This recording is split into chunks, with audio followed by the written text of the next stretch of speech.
Vamos al capítulo 2 de Juan, del Evangelio según Juan, capítulo 2. Vamos a estar leyendo el versículo 13. Vamos a leer, hermanos, la parte, por lo menos hasta el 22, versículo 13 al 22, capítulo 2 de Juan. Amén.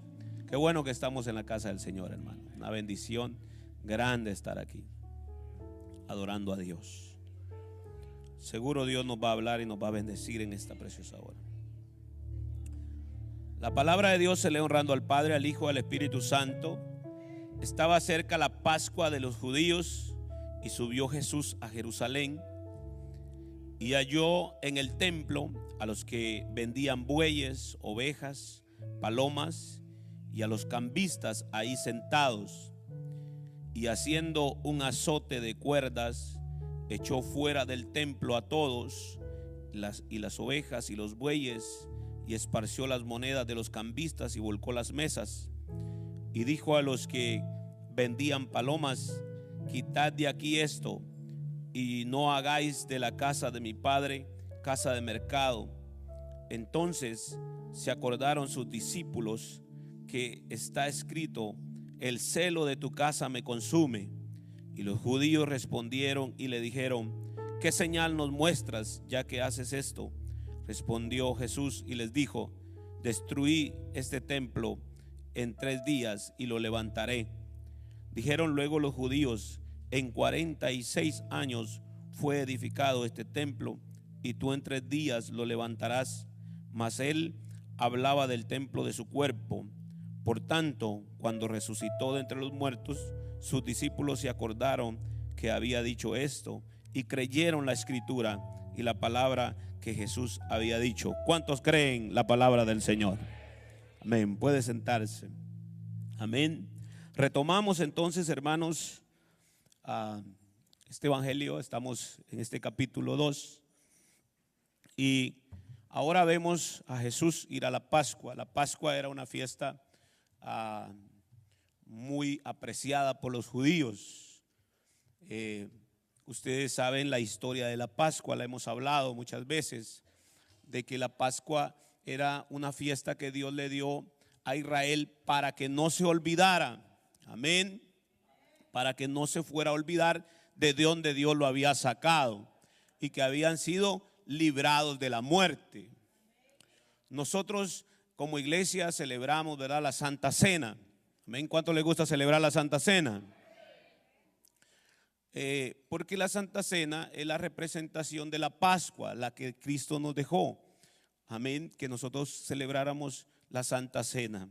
Amén. Así que la Pascua era un día bien importante para los judíos y algunos viajaban de lejos para ir a ese día. Jesús estuvo en varias Pascuas. Lo que pasa es que no lo mencionan tanto los discípulos. De hecho, Juan lo menciona, que Jesús estuvo como en tres fiestas, 3 años que se celebró la Pascua en Jerusalén, porque era un lugar precioso. De hecho, cuando él entró montado en un asno, se celebraba la Pascua, y por eso es que había venido multitud de gente. Se cree que se juntaban 2 millones de judíos en aquel lugar, de extranjeros, por imposible que parezca. Era algo bien impresionante. Amén, hermanos. Así que aquí vemos a Jesús que llega al templo y se encuentra con algo. Usted se recuerdan tal vez cuando usted hacía algo malo y su papá agarraba el cincho. ¿Cuántos se acuerdan de esa época todavía? Estos muchachos de ahora no saben lo que es eso. O cuando la mamá buscaba el cincho, la correa. Se llenaba uno de temor, ¿verdad que sí?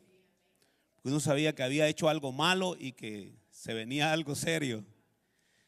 Ahora imagínense qué tremendo lo que Juan nos expone. Dice que Jesús, al ver la condición del templo, se empezó a hacer un látigo.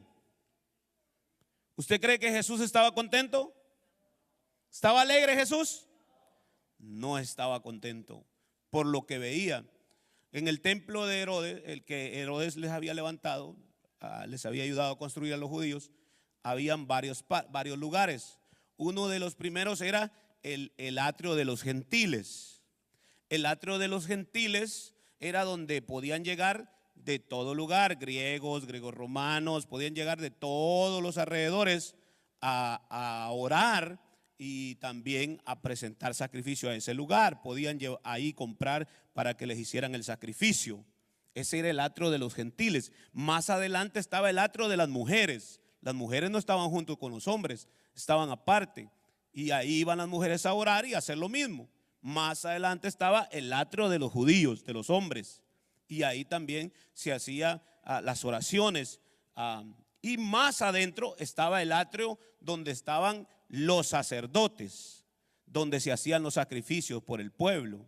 Acuérdense que se hacían sacrificios por el pecado todos los días.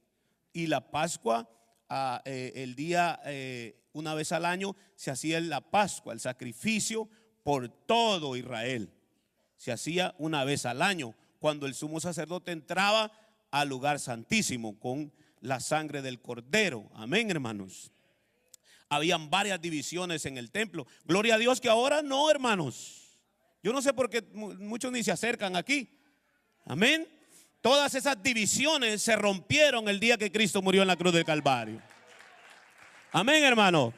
Dice la palabra del Señor que el velo se rompió. Amén, se abrió, dándonos Dios acceso a todo. Amén, hermanos.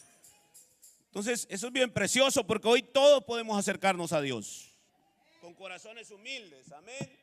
Y Dios nos recibe nuestra oración. Amén. Es curioso, antes era bien difícil acercarse a Dios y la gente quería acercarse a Dios.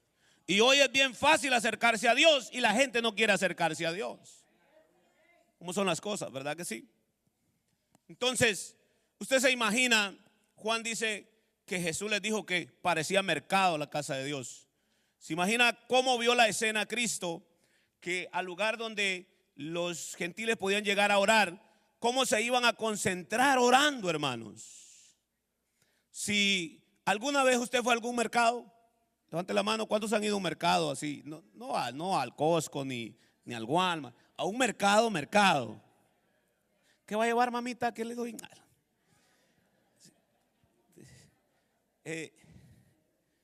Dicen los hermanos que ahí en el mercado se sentían bien amados, porque ahí todas las vendedoras le dicen: papito, es lindo, ¿qué le doy?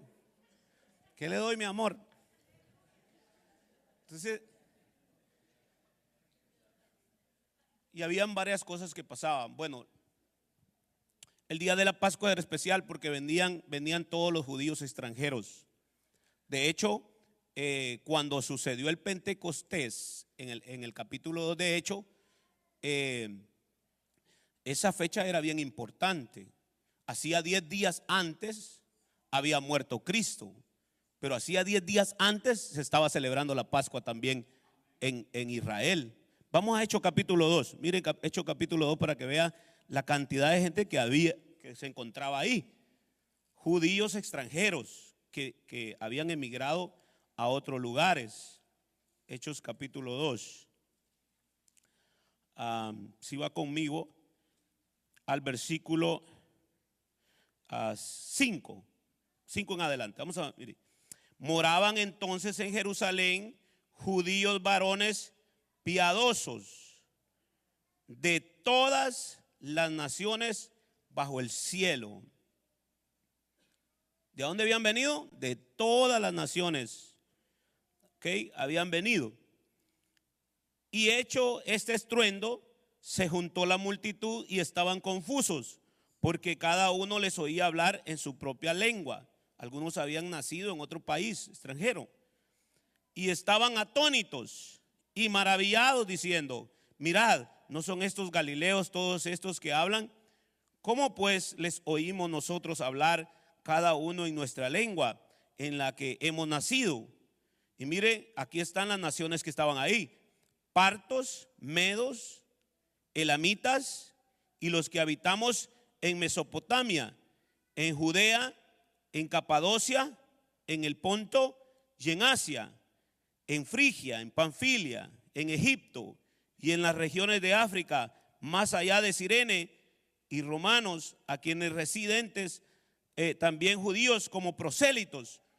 La gran mayoría eran judíos nacidos en tierras extranjeras, y los prosélitos eran gentiles que se habían hecho a ciudadanos judíos porque ellos querían participar de los sacrificios que se hacían. Esos eran los prosélitos, los que se hacían la circuncisión siendo extranjeros, que se les permitía ser parte de los judíos. Pero se da cuenta cuánta cantidad de personas habían venido a ese lugar, porque para el judío ellos, el deseo, el anhelo de ellos era ir por lo menos a Jerusalén, adorar al templo por lo menos una vez en su vida, y ir y presentar un sacrificio. Entonces, por eso es que estaba la gran multitud ahí. Ahora, el sacrificio tiene que ser algo que cueste. Amén, hermanos. Por eso es que ayunar cuesta. Ayunar es un sacrificio que hacemos para Dios. Humillamos nuestra alma delante de Dios. No es fácil ayunar, por eso es un sacrificio. Amén, hermanos. También no es fácil vigilar. Nos da sueño, estamos cansados, pero por eso es un sacrificio vigilar. Amén. A veces también hasta nos cuesta dar nuestras finanzas, pero por eso es un sacrificio. Amén. David una vez dijo: yo no le voy a dar a Dios algo que no me cueste, porque David entendía el concepto del sacrificio. Amén, hermanos. Es que no vamos a dar porque sobra, vamos a dar porque queremos sacrificar para Dios. Claro, venir después de un día de trabajo bien cansado y con frío y salir, agarrar el vehículo y venir a la casa de Dios no es fácil, pero es un sacrificio, por eso se llama sacrificio. Y nosotros debemos, hermano, darle sacrificios de olor fragante al Señor. Y a Dios le agrada que estemos aquí. ¿Cuándo creen que a Dios le agrada que estemos aquí? Y somos olor fragante para Él. Amén, hermanos. Entonces, el sistema del templo y los líderes del templo habían hecho un mercado de la casa de Dios. Y se aprovechaban de ello. Y vendían ahí animales para hacer sacrificios. Se suponía que usted tenía que traer el animalito de su casa y que el sacrificio tenía que ser perfecto. ¿Y por qué hay bueyes? Porque los bueyes son caros, pero había gente que podía costear un buey. ¿Por qué habían cabras?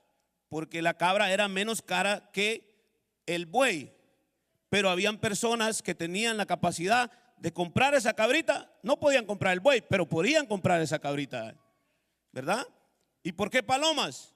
Porque había gente muy pobre y no podía comprar una cabra, ¿verdad? ¿Dios es justo, sí o no? ¿Dios es justo, sí o no?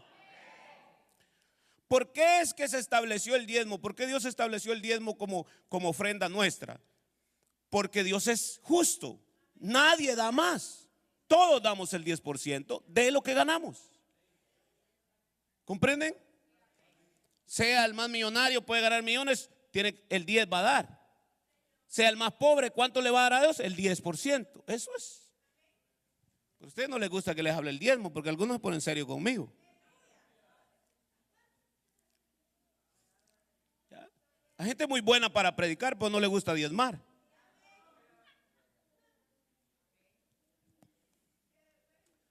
Aleluya, no sé cómo llegué a ese tema ahí. Es de verdad que Dios es bueno. Entonces, Dios es justo y Él no le estaba pidiendo más de lo que no pudieran dar. Nunca, escuche esto, nunca Dios le va a pedir más de lo que usted pueda dar. Y tampoco Dios le va a poner a usted una carga que usted no pueda llevar. No se lo hará. Nunca lo entregará a una tribulación que usted no pueda soportar. Nunca lo hará Dios. Dios es justo. Nunca será tentado más de lo que usted pueda soportar. Puede soportar. Y junto con la tentación Dios le dará la salida, porque fiel es Dios. Tenemos un Dios fiel, hermano. Dele ese aplauso fuerte al Señor. Déselo con ganas. Amén. Entonces, el sacrificio constaba en que yo iba a cuidar esa palomita, ¿verdad? La iba a cuidar para un día llevarla y dedicarla al Señor. También la cabrita yo la iba a crear Porque el sacrificio tenía que ser perfecto, no tenía que ser ciego el animal, no tenía que estar golpeado, ni de una patita, ni de una alita. Amén, hermanito. Porque a Dios se le da lo mejor.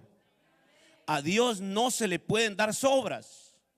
No, Dios no recibe sobras. ¿Y sabe por qué el motivo de Dios no recibir sobras? Porque Él jamás le dará a usted sobras. No se las dará. No se las dará. No le dará nunca sobras. Así que Él no recibe sobras de nadie. Por eso cuando usted venga a la iglesia, venga con tiempo. No venga pensando en el trabajo. No, si le va a dedicar unas horitas a Dios, déselas bien dadas. Y diga, voy a ir a la casa de Dios y le voy a dedicar este tiempo a Dios porque Dios ha sido bueno. Amén. Amén. Amén. No venga pensando a qué hora va a terminar el pastor. Que hay gente que me mide el tiempo. Entonces, así tenía que ser. Tenían que traerlo de casa, cuidarlo. Ese era el sacrificio, cuidar ese animalito para que no se fuera a golpear el buey. Pues ahora se había hecho un negocio porque ahí estaba más fácil, ¿verdad? Entonces, estaban los cambistas ahí, los estafadores, porque yo le estoy contando esto y estamos viendo esto para que vea por qué Jesús se molestó. Porque Jesús no se molesta por cualquier cosa. Amén. Estaba justificada su molestia. Entonces venían los extranjeros y traían moneda extranjera. ¿Ustedes se acuerdan del denario? ¿Cuántos se acuerdan de la historia del denario? El denario era una moneda romana y tenía el rostro del emperador. Y esa circulaba, pero habían monedas griegas. Entonces, cuando llegaban ellos extranjeros, tenían que cambiar la moneda actual. Tenían que cambiarla. ¿Por qué? ¿Por qué creen ustedes que tenían que cambiarla? Porque Dios no va a aceptar, según ellos, ¿verdad? No iba a aceptar moneda o que se comprara algo con moneda pagana. ¿Ya? Ellos creían que hasta el dinero de ellos era ¿qué? Santo. Y era cosa del Talmud. Que el Talmud eran los reglamentos que los judíos, que los sumos sacerdotes y los sacerdotes habían agregado. Y llamaban pecado a cosas que no eran pecado. ¿Se acuerdan cuando Jesús iba con sus discípulos y unos agarraron con la mano y se echaron sus semillitas en la boca? Unos vieron y le dijeron, pecan. Pecan porque están comiendo con las manos sucias. Esa era parte del Talmud, no era de la parte de la ley de Dios. Amén. Entonces, eso es bien interesante. Ellos cambiaban la moneda ahí. Y el problema es que, miren, era el costo de un sacrificio, era lo que ganaban en un día, el sueldo de un día. Lo cambiaban, ese sueldo se le duplicaba por el interés que le cobraban. Y luego cuando iban a comprar el animal tenían que pagar otra vez, porque los sacerdotes habían puesto inspectores del animal. ¿Se imagina eso? Entonces, mire, no hay diferencia ahora con la situación de la iglesia, que hoy se vende aceite ungido. Aquí tengo aceite de Jerusalén. Por aquí anda un bote. Aceite de la unción traído desde Jerusalén. Una virgen lo machucó.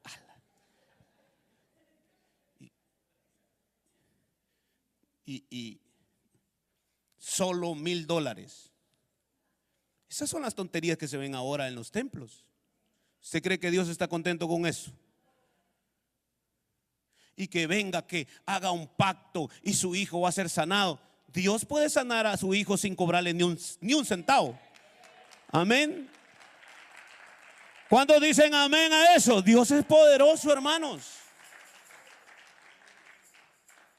Es terrible eso, cómo está la situación. Yo me preguntaba y me sentía confrontado, si Jesús viniera a nuestra iglesia, ¿qué diría? ¿Será que agarraría un látigo y agarrar a los que están platicando en medio de la predicación? Lucha. Se asustaron uno ahorita. Fíjense, nosotros hemos perdido el respeto a la casa de Dios.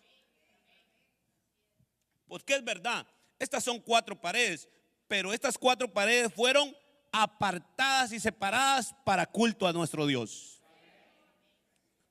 Mire, yo no se me olvida, yo entré a una iglesia tradicional cuando era un niño. No, hombre, ahí no lo dejaban hablar a uno. Chiquito uno, estaba pequeño. Y uno tragándose la tos.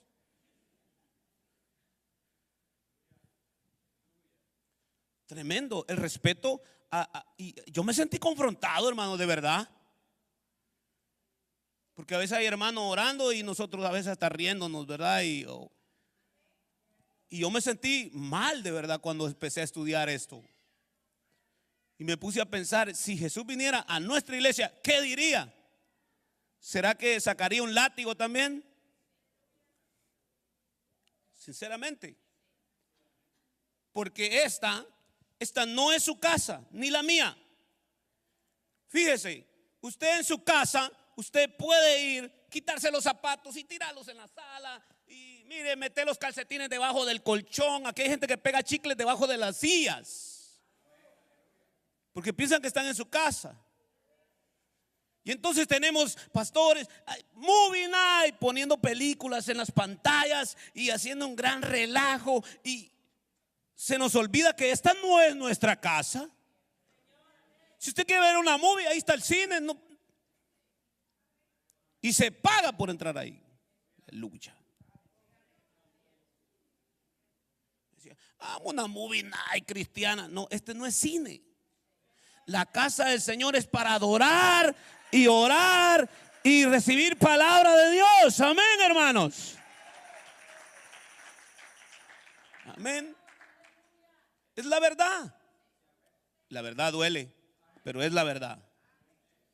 Su casa usted puede hacer lo que quiera. Su niño puede andar corriendo y botar el florero y gritar y prender la tele y darle volumen. Es su casa. Pero esta es la casa del Señor. Y esa era la molestia de Jesús. Porque no les dijo, ¿qué han hecho con esta casa? No. ¿Qué han hecho con la casa de mi Padre? Amén, hermanos. ¿Qué han hecho con la casa de mi Padre? Yo felicito aquí unos hermanos que vinieron a pintar los cuartos porque ya estaban bien sucios. Y no fui yo el que les dije, vengan. Ellos y trabajaron duro un día entero. ¿Sabe por qué lo hicieron ellos? Por quedar bien con el pastor o algo. No, porque ellos saben de que esta es la casa del Señor. Y es verdad, no es nuestra. Nosotros no la hemos comprado, rentamos aquí. Pero es la casa de nuestro Dios. Amén, hermanos. Amén. Entonces, eso es lo que molestó a Jesús. Y que le estaban estafando a los que llegaban ahí a cambiar su monedita. Y luego el que iba a inspeccionar. Y me imagino el inspector, mira, está malita, pero te la voy a pasar, ¿va? Solo dame un billetillo ahí. ¿Ah? Es un desorden grande. Se molestó. ¿Usted cree que Dios está contento? Que a veces tenemos un desorden tan grande en la casa de Dios. Quizás no tenemos mesas y cosas y aquí un relajo, pero a veces creemos que la casa de Dios es cualquier cosa. Y vivimos vidas inmorales que no agradan a Dios. Y eso no está bien, hermanos. ¿Sabe qué es lo más triste? Que la gente quiere vivir una vida de pecado en la iglesia y quiere que le aplaudan. Quieren que el pastor no les diga nada, que no les diga, que les diga, está bien, excelente, te felicito, mira qué bueno. ay, estoy embarazada de un hombre que no es mi esposo, y quieren que uno diga, felicidades, ¿qué va a ser, niño o niña? No, no, no se puede. Qué silencio, pero es la verdad. La verdad. Y por eso es que la inmoralidad está tan grande en la iglesia, que mucha gente que pudiera venir a la iglesia no quiere venir. Y a veces dicen, no, para ir así como a esa iglesia, no, no voy. Vivo así como vivo. Entonces es triste, pero es la verdad. Entonces Jesús se molestó y tenía mucha razón. Miren lo que dice el Salmo 69. Dice Juan que Jesús, lo que dijo está escrito de él en el Salmo 69:9. Si lo ponen ahí.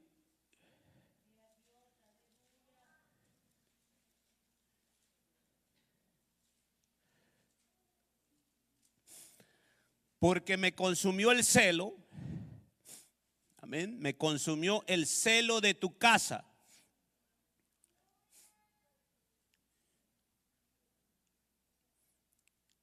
Y los de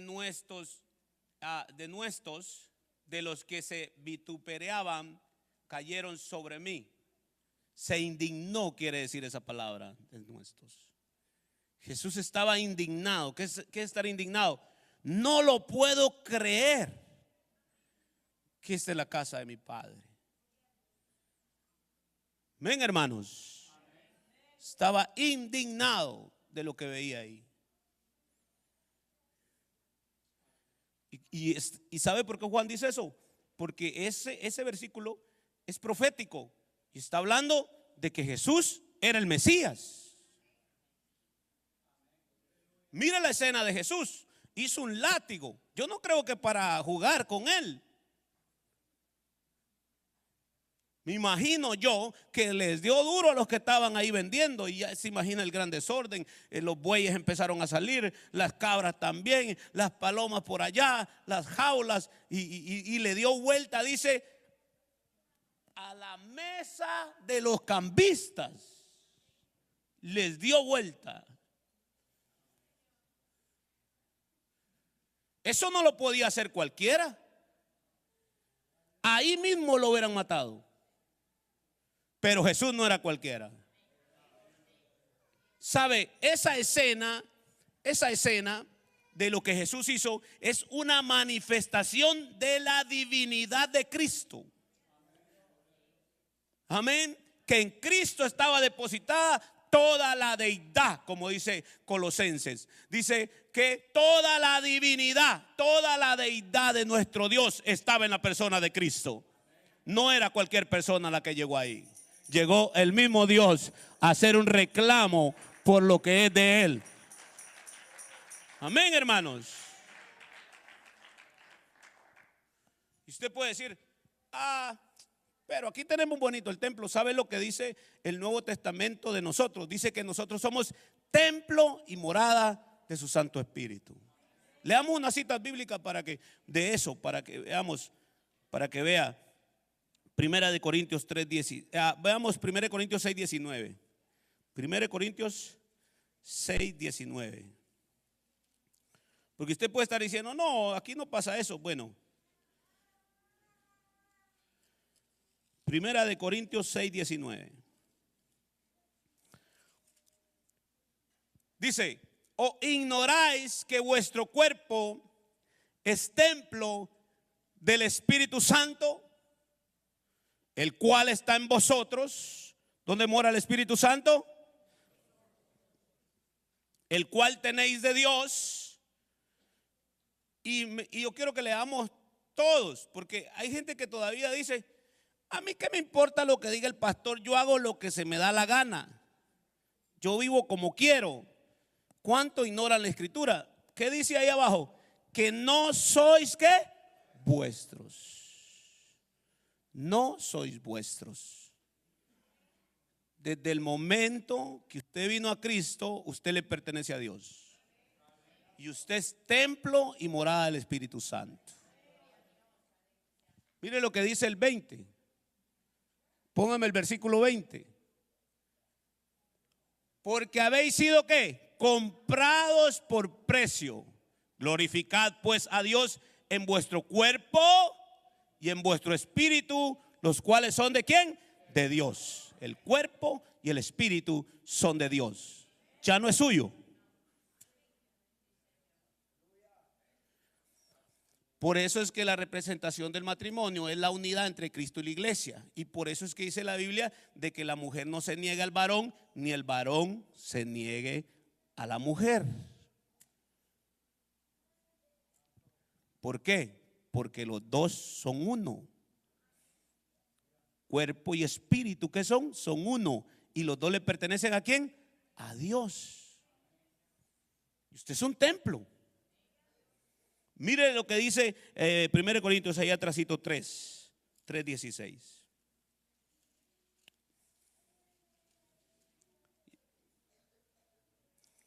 ¿No sabéis que sois templo de Dios y que el Espíritu de Dios mora en vosotros? Si alguno, y aquí hay una, mire, esta es la advertencia más directa y terrible que hay en el Nuevo Testamento con respecto a un creyente. ¿Están aquí, hermanos? Porque siempre mandamos al infierno a la gente que no es cristiana, pero hay advertencias para los creyentes en la Escritura. ¿Qué dice? Si alguno destruye el templo de Dios, Dios le destruirá a él, porque el templo de Dios, el cual sois ¿quién? Vosotros, ¿qué es? Santo es. Santo es. Cuando Jesús ve el templo de Jerusalén, que es la representación de la santidad de Dios, el templo representaba la presencia de Dios. Por eso estaba en el centro de la ciudad. ¿Por qué? Porque eso simbolizaba ¿qué? Que Dios estaba en medio de ellos. También la protección de Dios. ¿De dónde salió el templo? Del cielo. El diseño salió del cielo. Dios se lo dio en el monte Sinaí a Moisés. Le dio el tabernáculo. Ese era el templo antiguo. Y ahí se hacían los sacrificios y se manifestaba Dios. ¿Símbolo de qué? De la presencia de Dios. Ahí descendía la nube de Dios en el tabernáculo, en el arca del pacto, en el lugar santísimo. Y la nube que miraban arriba, ¿qué era? Era protección. Ese templo simbolizaba que Dios estaba con ellos y que su protección estaba con ellos. Por lo tanto, ¿era qué? Santo. Santo. Y un día los hijos de Aarón, hoy estamos muy mal, porque hoy le hemos perdido el temor a Dios. Es un problema serio que tenemos. Un día los hijos de Aarón se les había dado las especies para hacer el incienso, gracias, el incienso para quemar, porque se entraba con el incienso todos los días a quemar el incienso. Y los hijos de Aarón un día dijeron: ¿y qué tal si le echamos comino o algo ahí? Echémosle una cosita para que huela más rico. ¿Ah? Y dice que cuando entró, olió Dios, dijo: ¿y qué le han echado? Esto está raro. La Biblia dice que lo mató.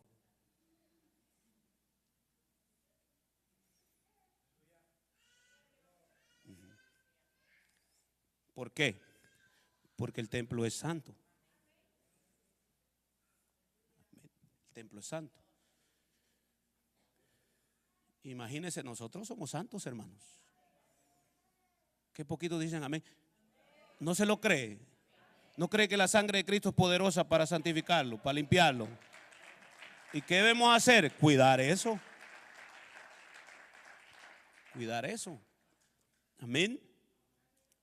Entonces, dice Juan que los judíos le hicieron un comentario tenía algo de justicia, porque al ver aquel gran desorden, le botó el negocio, llegan y le dicen, bueno, ¿y con qué autoridad tú haces esto? O sea, ¿quién te dio permiso a ti para que tú hagas lo que acabas de hacer? Porque ellos no ignoraban que lo que Jesús hizo es profético. Al ver a ese hombre celoso por la obra de Dios. ¿Y qué señal hace? Y Jesús les dijo, yo destruiré este templo y en 3 días lo voy a edificar. Cuando él dijo eso, nadie lo entendió, ni Juan. Acuérdese que Juan escribió el evangelio después de que Cristo había resucitado. De hecho lo aclara, dice, después de que Cristo resucitó, todos creyeron, dice, y entendieron. Porque Jesús decía cosas. De hecho, hermano, el profeta nunca lo va a entender la gente hasta que suceden las cosas. Todo lo que estamos viendo, un evangelista lo profetizó aquí en Estados Unidos. Alguien me mandó un video. Pero eso hace años que lo profetizó que iba a pasar esto que estamos pasando. Pero cuando él lo dijo, la gente dijo, ese es loco. Qué loco, ese está loco. Ay, ahora todo el mundo dice que esa era palabra, ese era profeta, ya que se murió el pobre hombre. Entonces así fue, la profecía así es. Por eso dice la Biblia que no menospreciemos la profecía. Dice, sino que la recibamos. Si es de Dios, dice, se va a cumplir. Y si no es de Dios, no se va a cumplir. Solo esas 2 cosas van a pasar. Amén. Y hay que recibir la profecía toda. Porque a veces solo recibimos profecía de cuando vamos a prosperar. Dice el Señor que este año te levanta tu compañía. Amén. Hasta hablamos en lenguas.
Mi padre no te lo hubiese dado. Mi reino no es de aquí. Si mi reino fuera de aquí, mi ejército peleara por mí. Pilato se asustó y salió y les dijo, yo no hallo nada malo en este hombre. Y para el colmo llega un criado y le dice tu esposa que no le vayas a hacer nada a este justo porque ha estado en vigilia, lo ha tenido. Pilato dijo, mejor me lavo las manitas. Jesús, la gente dice, ese lo mataron. Él entregó su vida voluntariamente. Él les dijo a sus discípulos, yo voy a dar mi vida por ustedes, porque yo tengo el poder para darla y tengo el poder para volverla a tomar. Yo le tengo una noticia hasta ahora, la tumba quedó vacía, la tumba se quedó vacía, Cristo se levantó de entre los muertos. ¡Aleluya! A su nombre.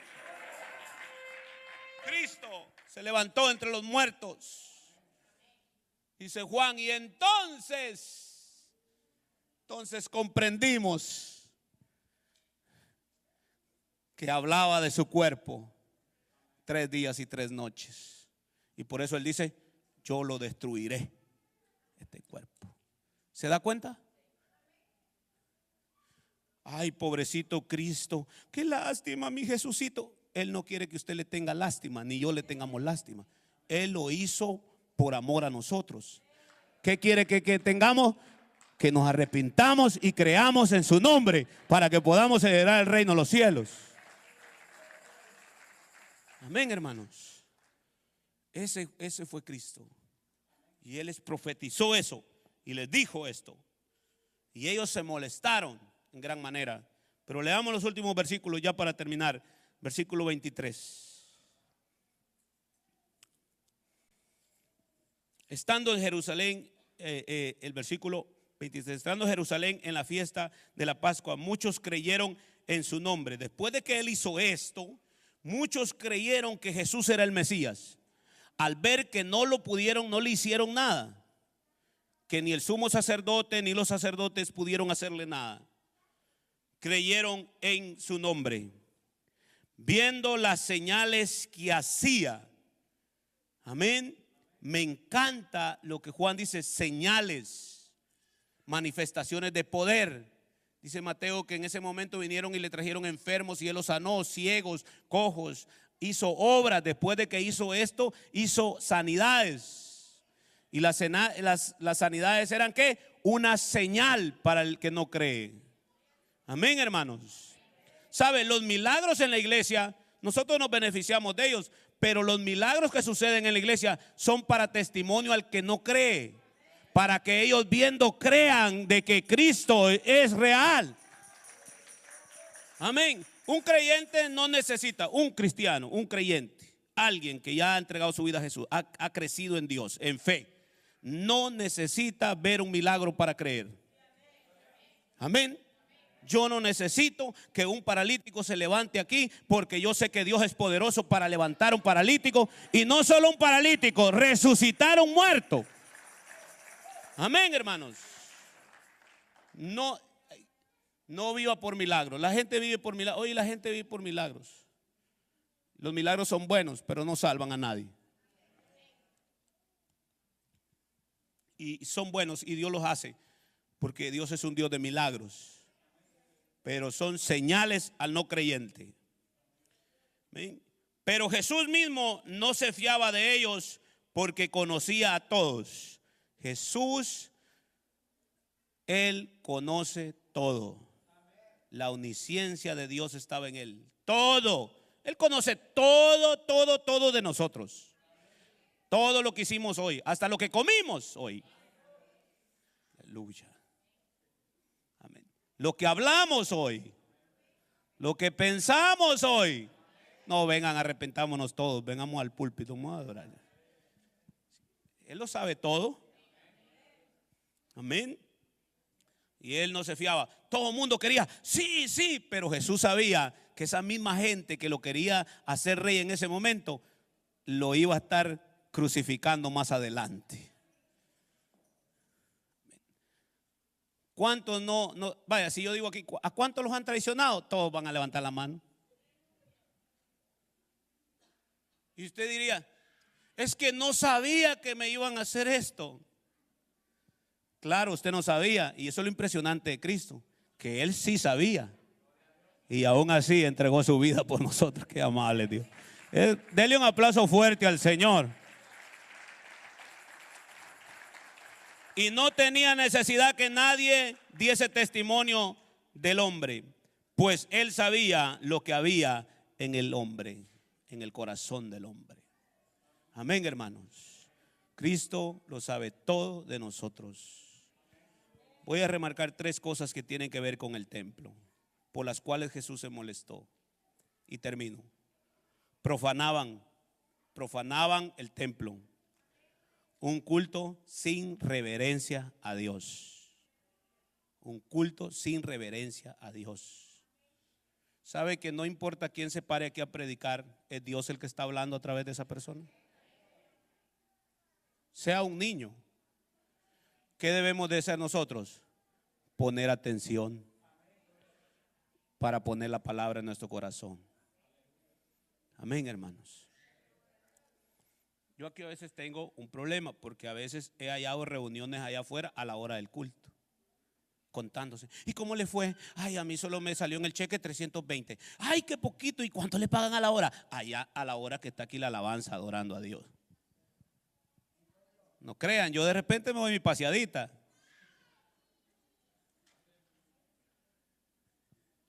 Yo le he dicho a los sugieres, ellos no están en la puerta para entrevistar a la gente.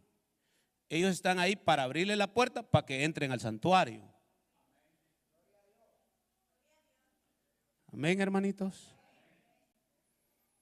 Aleluya. Es que mire, hermano, si queremos ya hacer un relajo, pues hagamos una carne asada y vamos a comerla, pues. Y ahí platicamos todo bien a gusto. Tomamos café. Pero cuando vengamos a la casa de Dios, a la casa de Dios. Y hay que tener reverencia, especialmente a la palabra. Si usted, madre, tiene un niño chiquito y está gritando a la hora de la predicación, ¿qué es lo que puede hacer? Sacar a su niño y hay otro cuarto, ahí puede amamantarlo, ahí puede hasta pegar. Mejor no digo nada, pues están grabando.